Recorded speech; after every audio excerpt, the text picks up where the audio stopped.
So it really, really depends on the two people involved. Yes, statistically, you have more risk without larger age differential.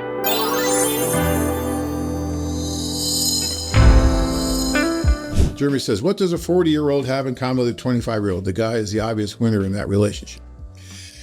Yeah, the age differential is a very interesting thing, Jeremy. I've been at this now for almost 30 years. I've seen 5-year differentials in relationships that go down in flames very quickly, and I've seen 40+ year age differentials that are still going strong, okay?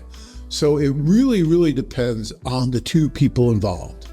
Yes, statistically, you have more risk without larger age differential, okay?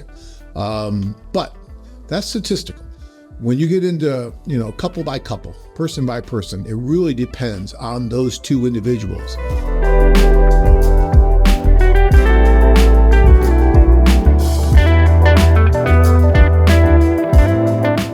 The divorce rate in the United States is about 50% or so. Some say it's even higher than that. And we have one of the slimmest age differentials pretty much in any culture. It's very, very slim compared to most cultures. In a lot of other cultures, the age differential can easily be 10, 15, 20 years. And we see that a lot with our couples, although I'd say the average age differential is about 11 or 12 years, even with us, if you were to really kind of look at the average. But there are some outliers that have 30-year age differences, 40-year age differences. I know one that I'm thinking of that's pretty close to a 40-year age difference. They've been together now for 7 or 8 years, still going strong, still doing great. I know several that have 20, 25-year age differences that are still going strong. And the men and women have a lot in common, and because that's who they are.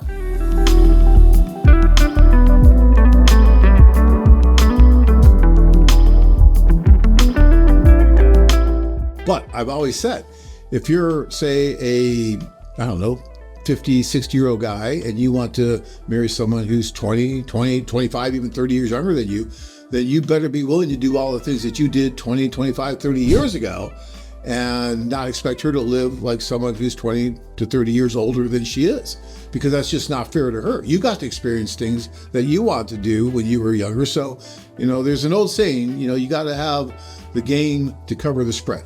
And if you've got that, then yeah, you can go and do that. But if you're gonna, watch Wheel of Fortune, drink a cup of warm milk, and go to bed at 8 o'clock, then no, it's probably not a good idea for you to marry someone who's much younger than you.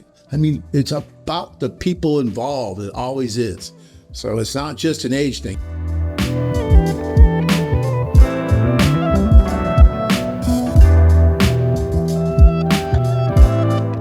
It's funny, when we first started, we used to put the age of the women, I'm interested in someone up to 30, up to 50, up to 60, right?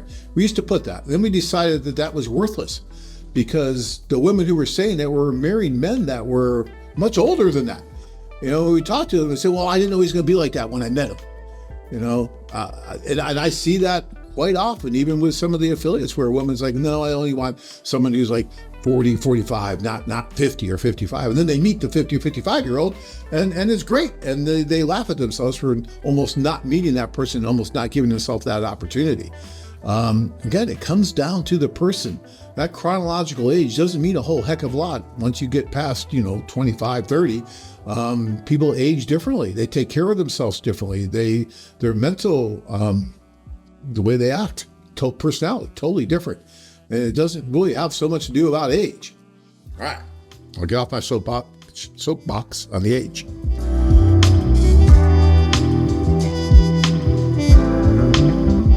Searching for that one special woman to complete your life? Check out our website at china-brides.com. If you enjoyed this video, be sure to give us a thumbs up and subscribe to our channel. Then click on the notice bell to get notified every time we add something new.